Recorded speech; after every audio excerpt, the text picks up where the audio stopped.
يهده الله فلا مضل له ومن يضلل فلا هادي له أشهد أن لا إله إلا الله وحده لا شريك له وأشهد أن محمدا عبده ورسوله قال الله تعالى في كلامه المجيد والذين جاهدوا فينا لنهدينهم سبلنا وقال النبي صلى الله عليه وسلم ما آمن بالقرآن من استحل محارمه وقال النبي صلى الله عليه وسلم اکثر منافقی امتی قرآنها صدق اللہ العظیم وبلغنا رسوله النبی الکریم الرؤوف الرحیم ان اللہ وملائکته یصلون علی النبی یا ایھا الذین آمنوا صلوا علیہ وسلموا تسلیما اللهم صل علی سیدنا ومولانا محمد وبارك وسلم عليه الصلاة والسلام عليك يا رسول الله وعلى آلك وأصحابك يا رحمة للعالمين. اللہ رب العزت قرآن مقدس میں ارشاد فرماتا ہے والذین جاہدوا فینا، اور وہ لوگ جو ہماری طرف آنے کے لیے کوشش کرتے ہیں لَنَهْدِيَنَّهُمْ سُبُلَنَا، تو ہم ضرور ان کے لیے اپنی طرف آنے والے راستوں کو کھول دیں گے. اس آیت پاک کی تفسیر میں مفسرین نے بہت ساری باتیں ذکر کی ہیں. ان تفاسیر میں سے ایک تفسیر مفسرین یہ لکھتے ہیں والذین جاہدوا فینا، وہ لوگ جو ہماری طرف آنے کی کوشش کرتے ہیں. ابھی کوشش سے مراد کیا ہے؟ فرمایا کہ اس سے مراد یہ ہے الذین یعملون بما یعلمون. اس کوشش سے مراد یہ ہے کہ وہ لوگ عمل کرتے ہیں اس پر جو وہ جانتے ہیں. تو نتیجہ کیا ہوگا؟ لَنَهْدِيَنَّهُمْ سُبُلَنَا، ہم ایسے لوگوں کے لیے علم کے مزید دروازے کھول دیں گے. اس کا مطلب یہ ہوا کہ رب الجلال ہم سے یہ تقاضا کر رہا ہے کہ علم کے ساتھ ساتھ جو تم پڑھو، تھوڑا پڑھ لیا اس پہ عمل کرو. بغیر عمل کے صرف ایک سوچ پیش کی جائے، ایک نظریہ پیش کیا جائے، کبھی بھی معاشروں کے اندر ارتقاء یا تبدیلی یا اس کے علاوہ کوئی ایسی کامیابی حاصل نہیں کی جا سکتی. نبی کریم صلی اللہ علیہ وسلم نے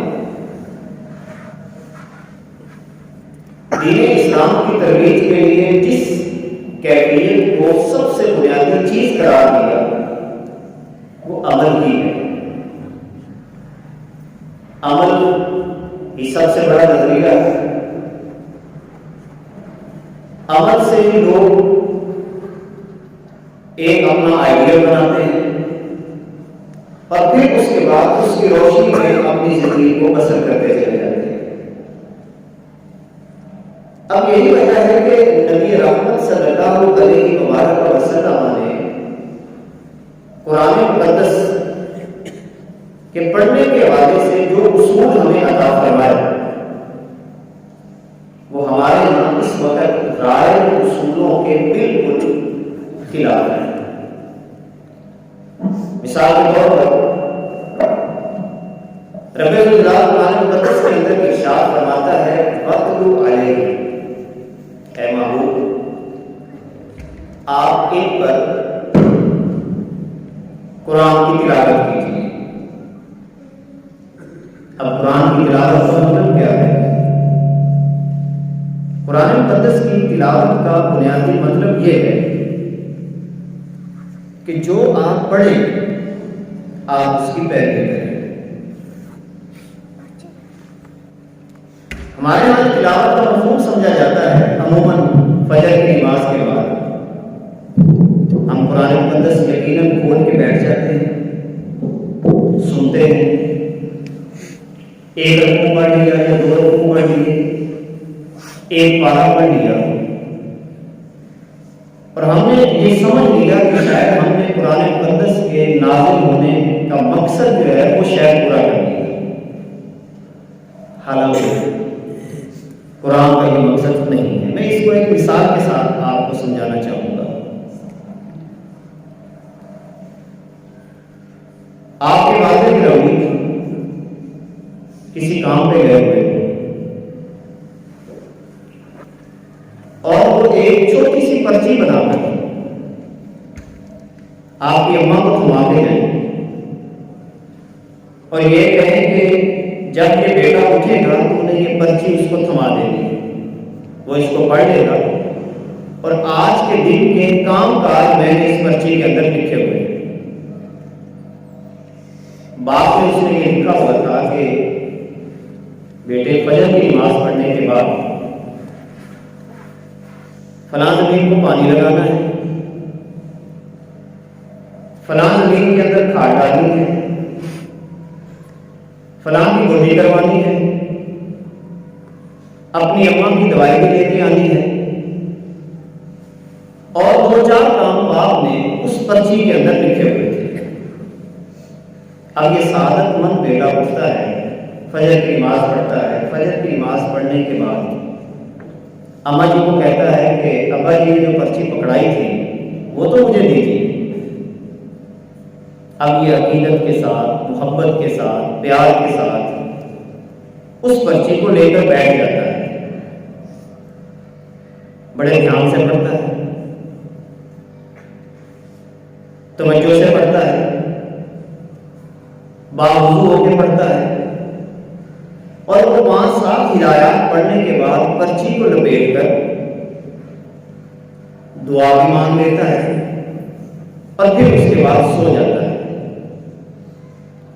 اپنے باپ کی دی ہوئی ہدایات کے مطابق اس نے ایک بھی عمل نہیں کیا، نہ کھاد ڈالی، نہ گوڈی کروائی، نہ زمین کو پانی لگوایا، نہ اماں کی جا کے دوائی لی۔ اگلے دن ابا جی نے آ کے پوچھا کہ بیٹا میں کل ایک پرچی دے کے گیا تھا، تو نے کیا کیا؟ نہ پانی لگایا، نہ گوڈی کروائی، نہ ماں پر اماں کی دوائی لے کے آیا۔ اور یہ سعادت مند بیٹا آگے سے بڑے پیار سے کہے کہ ابا جی میں نے بڑے پیار سے آپ کی پرچی کو پڑھا، باوضو ہو کے پڑھا، بڑی محبت سے پڑھا، اور اس پرچی کو پڑھنے کے بعد میں نے بڑے احترام کے ساتھ اس کو اپنے اونچے مقام پر بھی رکھا اور بعد میں دعا بھی کی ہے۔ اب ذرا بتائیں ابا جی اپنے بیٹے کے اس کام پر کتنا خوش ہوں گے کہ واہ بھی واہ میرے بیٹے نے تو میری پرچی کو بڑے محبت سے پڑھا ہے، نہ پانی لگایا، نہ گوڈی کی، نہ وہاں پر کھاد ڈلوائی۔ بالکل یہی صورتحال کچھ ہماری قرآن مقدس کو پڑھنے کی، سارا پڑھ پڑھتے ہیں مگر قرآن سینے میں نہ اترا۔ کتنی باتیں اللہ کی عزت نے ہمیں کی ہیں قرآن مقدس کے۔ اب سوال یہ پیدا ہوتا ہے کہ کیا کسی مقام پر اللہ کی عزت نے قرآن مقدس کے اندر یا نبی رحمت صلی اللہ علیہ وبارک وسلم نے کسی ایک حدیث پاک میں جس طرح ہم قرآن مقدس کو پڑھتے ہیں اس طرح پڑھنے کا حکم عطا فرمایا؟ آپ سیاستہ کی ساری روایات اٹھا کے دیکھیں، قرآن مقدس کی کم و بیش 6666 آیات، ان میں سے کوئی ایک آیت نہیں ملے گی، پورے حدیث کے ذخیرے سے کوئی ایک حدیث نہیں ملے گی کہ جس کے اندر نبی کریم صلی اللہ علیہ وبارک وسلم نے جس طرح ہم نے ایک معمول بنا لیا قرآن مقدس کو پڑھنے کا، یہ معمول ہمیں عطا فرمایا۔ اور میں آپ کو چند روایات اس سلسلہ میں یاد کرتا ہوں۔ اب پھر یہ سوال پیدا ہوتا ہے کہ حضور علیہ السلام نے قرآن مقدس کو پڑھنے کا حکم یا پڑھنے کا طریقہ کار جو ہمیں عطا فرمایا ہے وہ کون سا تھا؟ پہلی روایت حضرت ابوذر رضی اللہ تعالی عنہ سرکار کی بارگاہ میں حاضر کائنات کے آقا صلی اللہ علیہ وسلم حضرت ابوذر کو ارشاد فرماتے ہیں، یا ابا ذر لئن تعودوا تتعلم آیۃ من القرآن خیر لک من ان تصلی مئۃ رکعۃ۔ اس جملے پہ توجہ دیجیے۔ حضور علیہ السلام حضرت ابوذر رضی اللہ تعالیٰ عنہ کو قرآن پڑھنے کا طریقہ عطا فرما رہے ہیں۔ حضور نے یہ نہیں فرمایا کہ صبح اٹھ کر ایک پارہ تلاوت کیا کرو جس کو ہم تلاوت سمجھتے ہیں، کئی بار کسی تلاوت ہی نہیں ہے، محض ریڈنگ ہے، عربی جملے جو ہمیں آ گئے بس اس کو پڑھتے ہیں، ریڈ کرتے ہیں، تلاوت نہیں کرتے۔ یا کیا کہ علیہ السلام نے فرمایا ہو کہ اتنا قرآن پڑھ لے؟ میرے آقا کریم علیہ السلام حضرت ابوذر رضی اللہ تعالیٰ عنہ کو ارشاد فرماتے ہیں، لئن تعودوا تتعلموا آیۃ من القرآن، صبح صبح اٹھ کر ایک قرآن کی آیت کو سمجھ کے پڑھ لیں، صرف ایک آیت سمجھ کے پڑھ لیں۔ اب سمجھ کے پڑھنے کا مطلب کیا ہے؟ سمجھ کے پڑھنے کا مطلب یہ ہے کہ میرے رب نے اس آیت مبارکہ کے اندر مجھے کون سی بات کی ہے، کیا کہا ہے میرے اللہ نے مجھے، میرے پالنے والے نے مجھے کون سا حکم دیا ہے، میرا پالنے والا مجھے عروج کی طرف لے جانا چاہتا ہے، وہ میرا رب رحمان ہے، وہ میرا رب رحیم ہے، وہ میرا مربی ہے، وہ میرا محسن ہے، وہ مخلوق سے محبت کرنے والا رب کیا مجھے کوئی بری نصیحت کرے گا؟ میں سنوں تو صحیح میرا رب مجھے کیا کہہ رہا ہے، اور پھر دیکھنا کہ کیا وہ آیت رب ذوالجلال نے مجھے عطا فرمائی ہے آج کے دن کے اندر، کیا میں نے اللہ کے کہنے کو مان لیا، یا اس بیٹے کی طرح میں نے صرف باپ کی پرچی کو پڑھا ہے، باپ کی ساری پرچی کو پڑھ لیا لیکن باپ کی ایک نصیحت پہ عمل نہیں کیا۔ حضور فرماتے ہیں اس انداز میں ایک آیت مبارکہ ایک دن میں ایک آیت پڑھنا کتنا بہتر ہے۔ فرمایا خیر لک من ان تصلی مئۃ رکعۃ۔ حضور فرماتے ہیں اے ابوذر، اس ایک آیت کے پڑھنے کے مقابلہ میں اگر تم 100 رکعتیں پڑھے، 100 رکعت نفل نماز پڑھے، 100 رکعت جب نماز پڑھے گا ہر رکعت میں سورہ فاتحہ تو ضرور پڑھے گا. سورہ فاتحہ کی 7 آیات ہیں اور 3 آیات کم از کم ضرور ملائے گا نماز کو مکمل کرنے کے لیے. 10 آیات تو کم از کم ہوئی نا. گویا کہ 100 رکعت جب انسان پڑھے گا تو کتنی آیات پڑھ لی؟ کم از کم 1000 آیات اس نے پڑھ لی. اور صرف آیات نہیں پڑھی، ثنا بھی پڑھی، تسبیحات بھی کہی، تکبیر بھی کہی، 100 دفعہ کم از کم درود شریف بھی پڑھا، دعا بھی مانگی. اتنے لوازمات ہونے کے باوجود کائنات کے آقا فرماتے ہیں اس کا ثواب تھوڑا ہے اور ایک دن میں ایک آیت کو سمجھ کر سینے میں اتار لینا یہ 100 رکعت نماز پڑھنے سے بھی زیادہ افضل ہے. خدا کے لیے قرآن کو اوپر کر دیں، سمجھیں اس کو.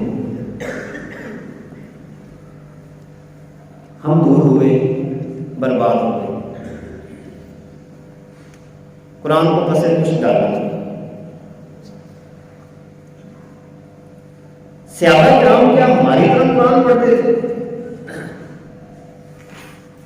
حضرت عبداللہ بن عباس رضی اللہ تعالیٰ عنہ امام المفسرین، قرآن کے سب سے پہلے مفسر حضرت عبداللہ بن عباس رضی اللہ تعالیٰ عنہ. آپ کا علمی ذوق دیکھیں. ہم سب شارٹ کٹ کے پیچھے لگے ہوئے، شارٹ کٹ ہو گئے، ہر چیز میں شارٹ کٹ. اچھا پھر ہم اپنی عمروں کے تعین بھی کرنے لگ جاتے ہیں. جب آپ کسی موضوع پر، اس موضوع پر خاص طور پہ بات کریں نا تو اکثر بڑے افراد یہ کہتے ہوئے جواب دے دیتے ہیں پتر ہم ساڑھی عمر تو لنگ گئی، اب بس ایک پتر اسی پڑھا رہا ہوں. کسی صحابی نے یہ بات کی حضور علیہ الصلوۃ والسلام؟ پڑھنے کا عمر کے ساتھ کیا تعلق ہے؟ میں ایک حقیقت بیان کرنا چاہ رہا ہوں. اگرچہ آقا نعمت صلی اللہ علیہ وسلم آپ کو رب ذوالجلال نے جو معرفت عطا فرمائی اعلان نبوت سے پہلے وہ اللہ جانتا ہے اور اللہ کا رسول جانتا ہے، مگر خود رب ذوالجلال نے حضور علیہ السلام کو کتنی عمر میں پڑھانا شروع کیا؟ قرآن کی پہلی آیت کب نازل ہوئی ہے؟ جب حضور کی عمر مبارک 40 سال کی. اس کا مطلب حضور نے کب پڑھنا شروع کیا اللہ سے باقاعدہ قرآن کی شکل میں؟ 40 سال کی عمر مبارک میں. تو حضور کو کیا شرم آئی تھی کہ میری عمر اب اتنی بڑی ہو گئی اور میں کیسے پڑھوں؟ پھر مسلسل 23 سال پڑھا ہے. 23 سال آقا نعمت صلی اللہ علیہ وسلم نے قرآن کو پڑھا ہے. ہم شارٹ کورسز اتنے مہینوں میں سمجھ آ جائے، ایک نشست میں بعد دفعہ سمجھنے کی کوشش میں لگے ہوئے ہوتے ہیں. پھر آپ صلی اللہ علیہ وسلم کے جو قریب ترین عمر والے صحابہ ہیں حضرت ابوبکر صدیق رضی اللہ تعالیٰ، حضرت عثمان غنی رضی اللہ تعالیٰ عنہ، سیدنا صدیق اکبر رضی اللہ تعالیٰ عنہ کی عمر مبارک اس وقت 40 برس کے لائق. اس کا مطلب ہے آپ نے بھی اسی عمر کے اندر قرآن کو پڑھا. اور حضرت صہیب رومی رضی اللہ تعالیٰ عنہ تو اس سے بھی بڑی عمر کے تھے.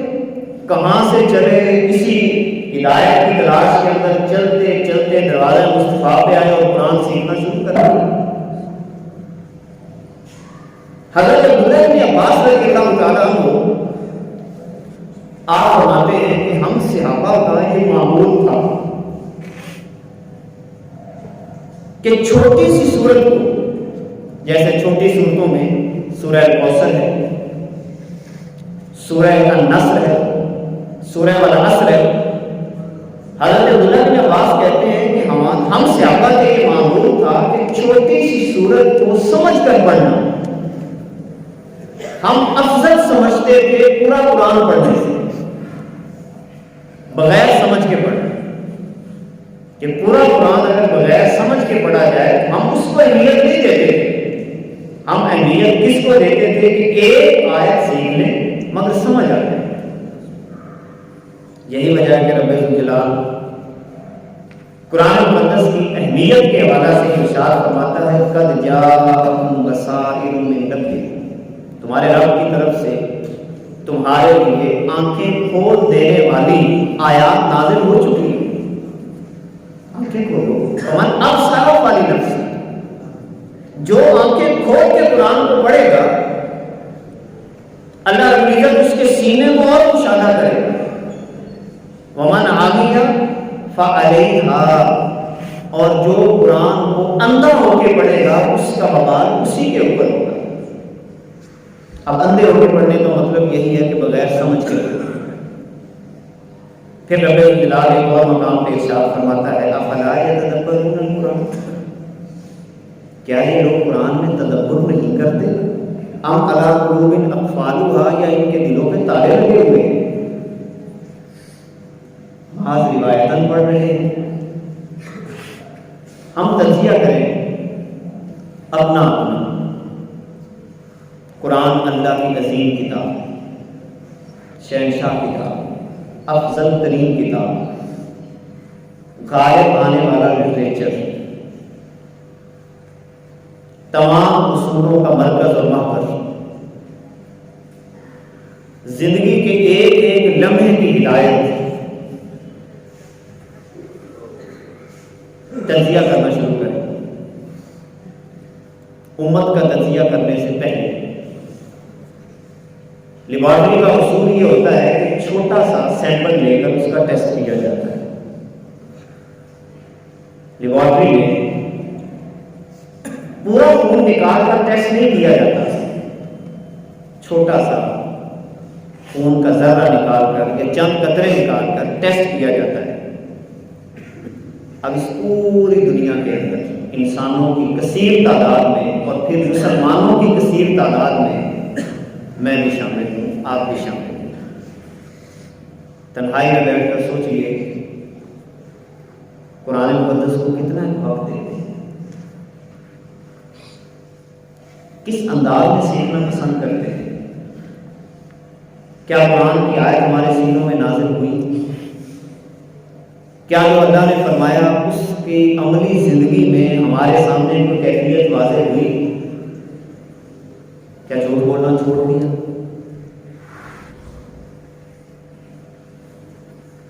قرآن میں تو اللہ کہتا ہے کہ جھوٹ چھوڑ دو. میں نے صبح فجر کی نماز بھی پڑھی، فجر کی نماز پڑھنے کے بعد چند آیات کی تلاوت بھی کی جس میں رب الجلال جھوٹوں پر لعنت کر رہا ہے. میں نے قرآن پڑھ کے پڑھا، صبح یہ پڑھا ویل للمطففین، ناپ تول میں کمی کرنے والوں کے لیے ہلاکت ہے. ریڈ کر لیا، مگر کیا میں نے تہیہ کیا کہ آج کے بعد ناپ تول میں کمی نہیں کروں گا؟ میرے رب نے کہا کہ زمین میں فساد پیدا نہ کرو، فتنے پیدا نہ کرو. کیا میں نے یہ تہیہ کر لیا کہ آئندہ زمین میں کوئی فساد پیدا نہیں کروں گا، کوئی فتنہ پیدا نہیں کروں گا؟ میرے اللہ نے کہا کہ سود مت کھاؤ، کیا میں نے تہیہ کر لیا کہ آج کے بعد میرا سود سے کوئی تعلق نہیں؟ یہی وجہ ہے دو روایات اس سلسلہ میں انتہائی آنکھیں کھول دینے والی. ہم نے بچپن میں مسجد میں جا کر والدین نے بھی بھیجا اور ایمان مجمل اور ایمان مفصل یاد کیے. آمنت باللہ و ملائکتہ و کتبہ و رسلہ رٹا لگا لیا، مگر اس کو بھی نہ سمجھا کہ یہ کیا ہے. ایمان تو بہت بڑی قوت کا نام ہے. آمنت باللہ و ملائکتہ کہنے سے تو ایمان نہیں آئے گا. میں بڑے پیار سے کہتا ہوں نہ کروائیں بچوں کو، فرض کریں یہ جملے یاد نہ کروائیں، لیکن ان کے سینے میں ایمان داخل کرتے ہیں. جملوں کی ضرورت ہے. رٹ تو لیا آمنت باللہ و ملائکتہ و کتبہ کہ میں اللہ کی کتابوں کا ایمان لایا. آئیں دربار مصطفیٰ میں چلتے ہیں. حضور آپ بتائیں کتاب پر ایمان لانے کا مطلب کیا ہے؟ میں تو ہر روز اس پر رٹا لگاتا ہوں، بچوں کو پڑھاتا ہوں. نعمت آپ بتائیں کتاب پر ایمان لانے اور ایمان نہ لانے کا مطلب کیا ہے؟ جامع ترمذی کی روایت، راوی ہے حضرت صہیب رومی رضی اللہ تعالیٰ عنہ. آپ فرماتے ہیں کہ کائنات کے آقا صلی اللہ علیہ وسلم نے فرمایا ما آمن بالقرآن من استحل محارمہ، وہ بندہ قرآن پر ایمان لایا ہی نہیں، وہ بندہ قرآن پر ایمان لایا ہی نہیں. کون؟ من استحل محارمہ، جس نے قرآن مقدس کے اندر اللہ کی طرف سے حرام کردہ چیزوں کو اپنے لیے حلال کیا. وہ جھوٹ بول رہا ہے کہ میں قرآن پہ ایمان لایا، دھوکہ دے رہا ہے. اس نے صرف باپ کے لیٹر کو پڑھا ہے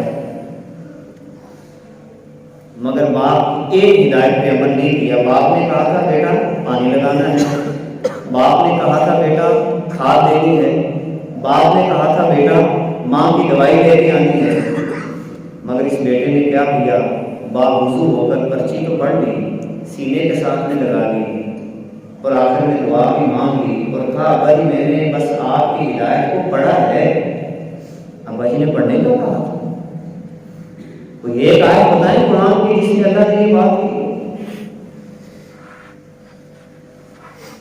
اللہ تو کہتا ہے جھوٹ چھوڑ دو، چھوڑ دے بس بات ختم ہو گئی. رب الجلال فرما رہا ہے بدگمانی چھوڑ دو، چھوڑ دے بات ختم ہو گئی. اس سے آگے اور کیا جانا ہے؟ چوم لیا، چاٹ لیا اور سمجھ لیا کہ ہماری روحانیت اعلیٰ درجے پہ پہنچ گئی. خدا را قرآن کو سینے سے لگائیں.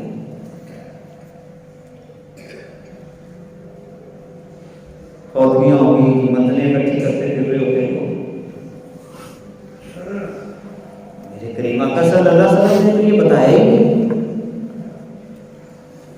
آقا نعمت صلی اللہ علیہ وآلہ وسلم آپ کو فرماتے ہیں کہ جب بندہ فوت ہو جائے اس کے سارے عمل ختم ہو جاتے ہیں.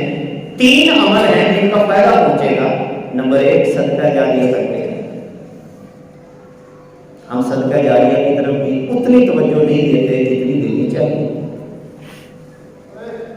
کسی یتیم کی کفالت کر دیں، کسی غریب کے کام آ جائیں. میں نے پہلے بھی عرض کیا تھا کوئی زمین کا ایک ٹکڑا امت کے لیے وقف کر دیں. چلو ملکیت اپنی میں رکھیں، آپ یہ نیت کریں کہ یہ میرے 20 ایکڑ ہے، عشر سے ہٹ کر وقف کریں. اللہ آپ کے لیے بہت رحمتوں کے دروازے کھولے گا. آپ نیت کریں کہ یہ آدھا ایکڑ جو ہے فرض کریں یا 1 ایکڑ، اس سے حاصل ہونے والی آمدنی میں پورا سال اپنے محلے کے یتیموں کی کفالت کا انتظام کروں گا، کسی غریب کی تعلیم کا اہتمام کروں گا، کسی کو کپڑے لے کے دے دوں گا.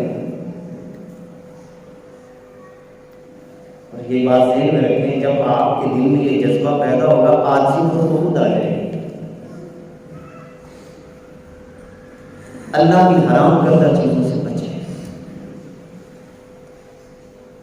حضور فرماتے ہیں کہ وہ بندہ قرآن پر ایمان لایا ہی نہیں. اور آخری روایت مسند امام احمد کی، آقا نعمت صلی اللہ علیہ وسلم نے اس مقام پر کچھ شدت کے ساتھ امت کو تنبیہ کی، شدت کے ساتھ تنبیہ کی. فرمایا اکثر منافقین امتی گمراہ ہوا. میری امت کے سب سے زیادہ منافق وہ لوگ، حضور کے جملے ہیں میرے اور آپ کے لیے. اکثر منافقین امتی، میری امت کے اکثر منافق وہ لوگ ہوں گے قرآہا، جو بس قرآن کو ویسے پڑھ لیتے ہیں. تو منافقت تو اسی کو کہتے ہیں نا کہ اللہ کی باتیں پڑھ بھی عمل نہ کیا، آگے نہ بڑھے. یعنی ہم بحیثیت امت مسلمان ہیں، مسلمان حضور کو ماننے والے. عدالتوں میں جھوٹی گواہیاں تو ختم نہ ہو. قرآن میں اللہ نے کہا کہ جھوٹی گواہی مت دینا. ہم بڑی آرام سے تیار ہو کے چلے جاتے ہیں، جناب میں تیرے ساتھ جھوٹی گواہی دینے کے لیے تیار ہوں. قرآن کو بس کچھ ڈال دیا. جھوٹے مقدمے، جھوٹی لڑائیاں، تکبر، غرور، گھمنڈ. کیا اللہ نے یہ ساری باتیں قرآن میں کی ہیں ہمیں کہ یہ کرنا ہے؟ فتنے فساد پھیلانا ہمارا شیوا. بڑی مشہور روایت ہے، حضور علیہ السلام تشریف فرما ہے. حضرت عائشہ رضی اللہ تعالیٰ عنہا آپ حضور کے پاس بیٹھی ہوئی ہیں. کائنات کے آقا موج میں تھے. فرمایا عائشہ مانگ. کیا مانگتی ہیں؟ جو سوال کرے گی میں پورا کروں. اماں جان بھی، ہماری اماں جان فقیہہ، عرض کی حضور اگر آپ اجازت دیں تو میں اپنے ابا جی سے مشورہ نہ کروں. جی آپ مشورہ کر لیں. حضرت عائشہ صدیقہ رضی اللہ تعالیٰ عنہ سیدنا صدیق اکبر رضی اللہ تعالیٰ عنہ کی بارگاہ میں حاضر ہوئی اور عرض کی ابا جی آج حضور نے مجھے یہ بات کی ہے کہ مجھ سے سوال کر، جو سوال کرے گی میں تجھے عطا کر دوں. ابا جی آپ حکم عطا فرمائیں، کوئی تجویز دیں کہ میں حضور سے سوال کیا کروں. واہ کمال جائیں ابا جی کے اوپر. یہ نہیں کہا کہ بیٹا زمین مانگ لے، کوئی ہیرے جواہرات مانگ لے. نہیں، مگر ہماری تربیت کچھ ایسی ہو چکی ہے. یہ نہیں کہا کہ بیٹا یہ مانگ لے. سادہ سی بات کی کہ بیٹا جا کے حضور سے یہ درخواست کرو کہ معراج کی شب اللہ سے جو باتیں ہوئی، راز کی باتیں، ان راز کی باتوں میں سے کوئی ایک بات آپ کو بتا دیں، کوئی ایک بات بتا دیں. حضرت عائشہ واپس آئی سرکار کی بارگاہ میں. عرض کی حضور نے مشورہ کر کے آ گئی. حضور نے پوچھا کہ کیا پوچھ کے آئی ہو؟ عرض کرتی میرے ابا جی نے یہ کہا ہے کہ معراج کی شب جو اللہ اور آپ کے درمیان راز کی باتیں ہوئی، ان میں سے کوئی ایک بات بتا دیں. حضور مسکرائے اور فرمایا میں تمہیں بتاتا ہوں. میرے اور اللہ کے درمیان راز کی باتوں میں سے ایک راز کی بات یہ ہے کہ میری امت میں سے کوئی بندہ دو ٹوٹے ہوئے دلوں کو جوڑ دے گا جن کی آپس میں لڑائی ہو. یہ تو اس کا مقام ہے جو جوڑنے والا ہے، خود جڑ جائے اس کا مقام کتنا ہوگا. سبحان اللہ. ایک ہے نا کوئی کہے کہ یار اس کے ساتھ صلح کر لیں، اس کے ساتھ آگے بڑھ لیں، اور جو خود ہمت کر کے کہے یار مجھ سے غلطی ہوگی میں تمہیں سینے کے ساتھ لگاتا ہوں، اس کا مقام ذرا کتنا ہوگا. کائنات کے آقا نے فرمایا عائشہ ان راز کی باتوں میں سے ایک راز کی بات یہ ہے کہ میری امت میں سے جو بندہ دو ٹوٹے ہوئے دلوں کو جوڑ دے گا اللہ وعدہ کر رہا ہے اس کے لیے جنت واجب ہوگی. سبحان اللہ. جنت واجب. بڑی خوشی کی خبر تھی نا. حضرت عائشہ دوڑی ہوئی گئی اپنے ابا جی کے پاس، جا کے یہ بات سنائی. خوشی کی خبر تھی مگر سیدنا صدیق اکبر رضی اللہ تعالیٰ عنہ رونے لگ گئے. دور اندیش لوگ دور تک دیکھ رہے رونے لگ گئے. آج کی ابا کی بڑی خوشی کی خبر ہے کہ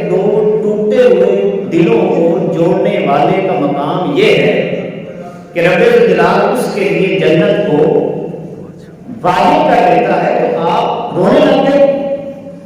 تو سیدنا صدیق اکبر نے فرمایا غور کرو، دو ٹوٹے ہوئے دلوں کو جوڑنے والے سے تو جنت ہے، اور جو دو جڑے ہوئے وہ توڑے گا اس کے لیے کیا ہوگا؟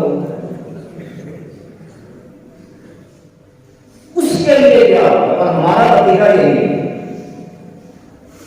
بھیڑیں کر کر کے، چگلیاں کر کر کے، کبھی کسی کو کسی کے خلاف کر رہے ہوتے ہیں، کبھی کسی کو کسی کے خلاف کر رہے ہوتے ہیں، کبھی کسی کو کسی کے خلاف کر رہے ہوتے ہیں. گھروں میں یہی عادت ہے، بیٹھوں پہ یہی عادت ہے، چسکے لے لے کے لوگوں کو لڑوا کر مزہ لیتے ہیں. سیدنا صدیق اکبر اس بات پہ رونے لگ گئے کہ اگر جوڑنے والے کو جنت مل رہی ہے تو توڑنے والے کو پھر جہنم ملے گی. خدا کے لیے قرآن مقدس کو سینے کے ساتھ لگے، سمجھ کے پڑھے. دعا ہے کہ اللہ رب العزت ہمیں قرآن کا نور عطا فرمائے، روشنی عطا فرمائے. صلوات